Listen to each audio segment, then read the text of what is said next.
Hey everyone, thanks for joining me today on this episode of The Kitchen. And today I would like to discuss something that can be very elusive to a lot of us, and that is sleep. Now, how are we going to impact our sleep in the kitchen? We're going to get to that for sure, because there's a few things that we can do in our kitchen that can help us sleep. What we don't always recognize about sleep, and it is incredibly crucial to our overall health and well-being to get adequate amounts of sleep. And as of recent years, we've decided that sometimes sleeplessness can be a badge of honor. Now we're kind of coming away from that, but we're also jacked up that we really can't get the kind of sleep that we're looking forward to. So when we don't get enough sleep, and I don't really need to tell all of you guys this because you probably experience it all the time. When we don't get enough sleep, first of all, we're fatigued and tired. We're not super excited when we wake up in the morning to face our day. If we're exhausted, we feel like we need more sleep. We might be grabbing for a lot more caffeine and a lot more sugar throughout the course of the day because we're exhausted and we need some crutches to get us through.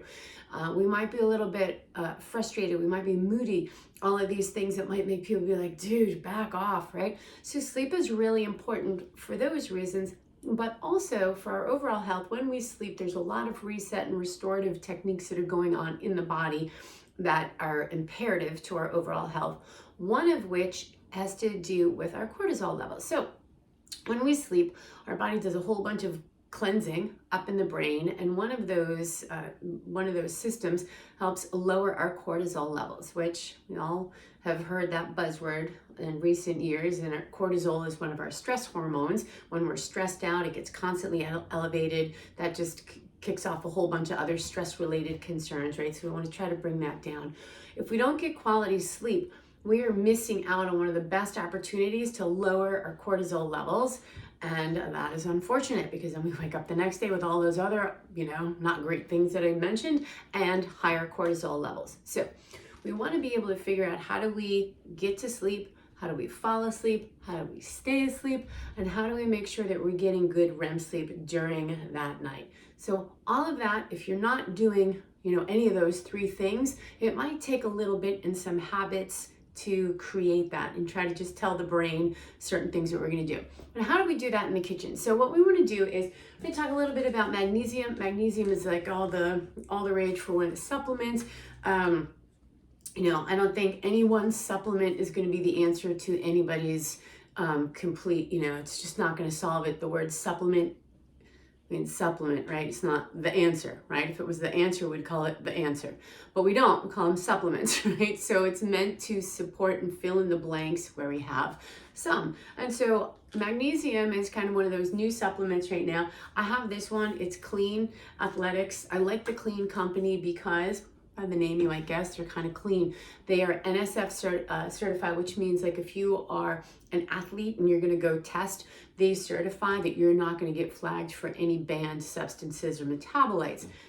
Well, you're not an athlete going to have testing, no big deal. Your benefit here is that the company can't put a whole bunch of other, preservatives and flavors and all this other stuff that might create mimicking metabolites, right? So that's why they're called clean. They don't have a bunch of stuff, and for that reason, I really like them because you guys know I don't really love all the preservatives and extra stuff that we throw into food. So I really like this company for that.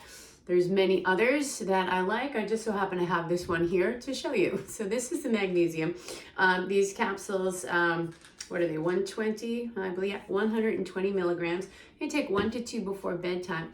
Magnesium is a muscle relaxer, okay? So it helps the muscles relax. So if our muscles are relaxed, we are also relaxed. So it doesn't just help like your bicep relax, okay? It's gonna help all the muscles inside your body as well. It's gonna help your digestive tract relax, which is why sometimes when we need a little help in that area, they give you a magnesium citrate, okay? This is not mag citrate, this is a glycinate. So this is gonna help you relax. There's a big difference, right? We'll definitely see the two.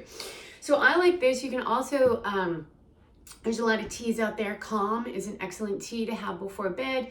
Sometimes I recommend people do that when they're, they're before bed accustomed to sitting on the couch watching a show to decompress, and maybe they're, picking on chips or pretzels or some kind of salty, crunchy hand to mouth thing. We want to try to get away from that, sometimes. And one of the recommendations that I ask people to do are go make yourself a cup of tea. And if you're looking to go to sleep, magnesium tea is a great choice. It's kind of like a nice treat. It's warm, especially if you're in the colder months right now. It's a nice treat for you. And it's way better for you than whatever salty, crunchy thing, most likely. So, foods that are high in magnesium, one of my favorites are oysters. Those are very high. Shellfish is a good source of magnesium. Almonds are also a good source of magnesium. Some of the nuts are good sources of magnesium. So those are good choices just to help you keep your trace minerals in check. But if you're looking to get the sort of benefit of relaxing and getting ready to sleep, you can take a magnesium supplement or a mag tea. Just help you drift right off. Now, as I said, it's a supplement. That's not going to be like, oh, we fixed my sleep. Oh my God, just some magnesium tea. I can't believe it. It's probably not going to be it, but it's probably a piece of the routine or the puzzle that you want to create for yourself when you're trying to get yourself to fall asleep, relax, and go to bed.